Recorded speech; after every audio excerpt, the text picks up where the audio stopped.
Oblique Seville and Hansle Parchment are set to dominate in Zagreb tomorrow. And meanwhile, the siren of 400-meter hurdles, Jamaica's remarkable trio, were solid as a rock in Brussels. Welcome back to the channel, people. Welcome back to the channel. If this is your first time here, thank you for making it Peter Lloyd World. Go ahead, please hit subscribe button so we can continue to go. When you do that, hit the notification bell so you know the next video drop. If you at least once a day here in Peter Lloyd World, so if you enjoy the content, please hit the like button. And finally, leave your thoughts after this sports analysis where we take a look at and we break down the races. So now ready?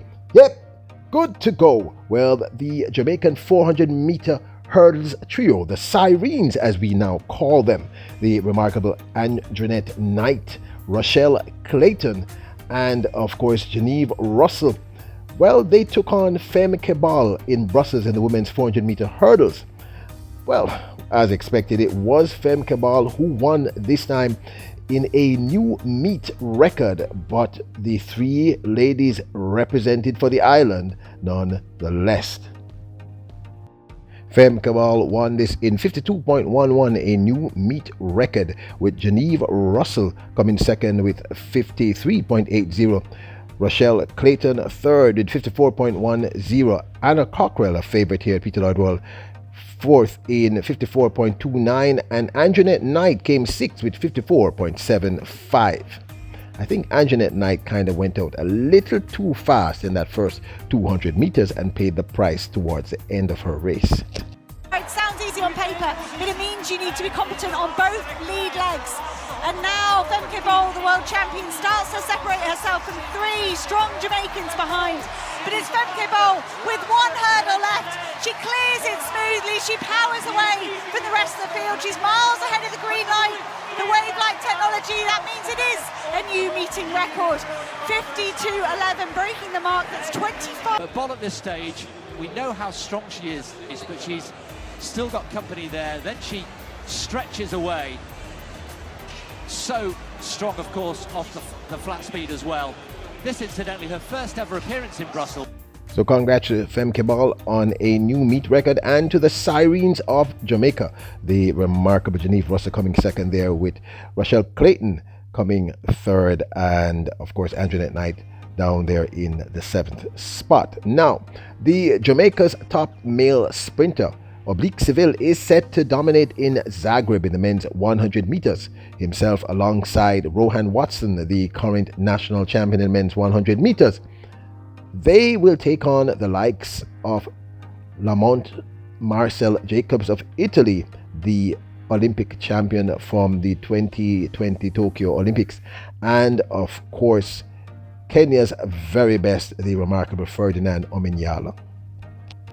Now, just 2 days ago, Jamaica's Oblique Seville, who was just off the podium in Budapest, took on Ferdinand Ominyala, and beat him, running a time of 10 flat to win.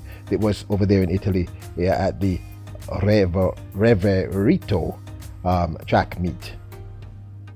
Az amerikai váltótak is ezzel világban a 7-es és csekkelel a és Európa 60 méteren 8-asok. Rengeteget várt most itt az indítóbíró. Együtt van a mezőny. Oblique Seville most kezd el meglépni, Ominyalát lelépi. Nagyon-nagyon simán meg fogja nyerni ezt a 100 métert.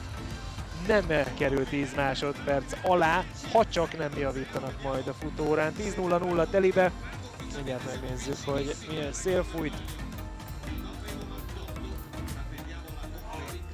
Lehet látni egyébként, hogy Ominyala egy abszolút erőből futja a 100 métert. Seville viszont egy végtelen laza mozgásos, erre elképesztően ruganyos. Itt a 4-esen és az 5-ösön pont középen futnak ők ketten. Igen, a szponzor lehet talán a legtöbbet megkészülni őket.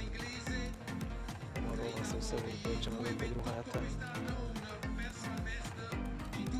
9.86-os formát mutatott Budapesten. So we're expecting some fireworks from Oblique Seville. Hopefully we see him dip below that 10-second barrier. Now, the great one, the Olympic gold medalist in the men's 110 meters hurdles, Hansle Parchment, will also be running in Zagreb, and we think he should be the clear favorite going into the men's 110 meter hurdles over there in Zagreb. Not going to say it's going to be an easy win, but I think the Olympic champion should take this one. Now, the last time we saw Hansle Parchment was him trouncing the 3-time world champion in the men's 110 meters hurdles, the USA's Grant Holloway. This was in the Xiamen Diamond League over there in China, where he ran his season's best, a very, very impressive 12.96. This was an incredible race. Great start from Holloway in lane 6. Daniel Roberts got a good start from the blue. Yellow's got some work to do. Holloway holding his form. Here comes Parchment. Parchment coming through to take. Brilliantly, didn't he, as he always does, but slowly but surely, barrier by barrier, Parchment, and in the end, you know, that's quite... Slowly but surely, barrier by barrier, Parchment, and in the end, you know, that's quite...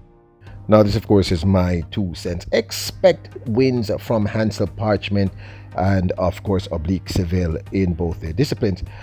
Looking at that lineup, I think Daniel Roberts may be the only person who could be some sort of challenge to Hansle Parchment, but I believe the Olympic champion, who seems to be rounding into his best form at this point in the season, pretty much at the end of the season, I don't think there's anyone there in this field who will be able to beat him once all remains equal. You know, he's healthy and he doesn't hit a hurdle. I believe this should be a solid win for Hansle Parchment. Look, in the hurdles, people, in 110 meter hurdles, in any hurdle event, I am never ever going to say easy win, because there is no such a thing in that event. Now, Oblique Seville again also seems to be rounding into his best form. I'm hoping to see him hit a sub 10 this time. He's been running well on the circuit. That's a good thing. I'm very, very happy that Glenn Mills has decided to give him an opportunity to be out and about and actually running. And his races against Ferdinand Omanyala, who is also one of my favorite sprinters, the gentleman out of Kenya. Those have been solid races, but Oblique Seville seems to have the edge on the entire field at this point in time. So I'm anticipating a win from him. Of course, it's 100 meters, it's track and field, anything is possible, but he should be able to win. Now, the Sirens, as I call them, Antoinette Knight, Genevieve Russell, and of course Rochelle Clayton in the women's 400 meter hurdles, I think are an incredible trio. Now, the truth is, running against someone like a Femke Bol is kind of like running against Johan Blake at his best. I would more say Sydney McLaughlin is kind of like running against Usain Bolt.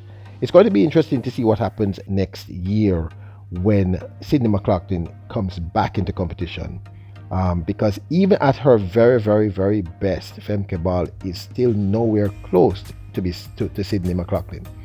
The 3 young ladies, however, I do think look really good, and I think we have another podium opportunity come next year in the women's 400 meter hurdles. I call them the Sirens. They're beautiful, super talented, and you cannot look away. But this, of course, is my 2 cents. Do you think Parchment and Oblique should take the wins in Zagreb tomorrow? Of course, keep it locked here to Peter Lloyd World, and of course, you know, we will be covering it. And thank you to everyone who's been saying happy birthday to my amazing mom. Love all of you. Now, don't forget to subscribe button, hit notification bell, hit the like button. Remember, your royals, kings, and queens. Bless up!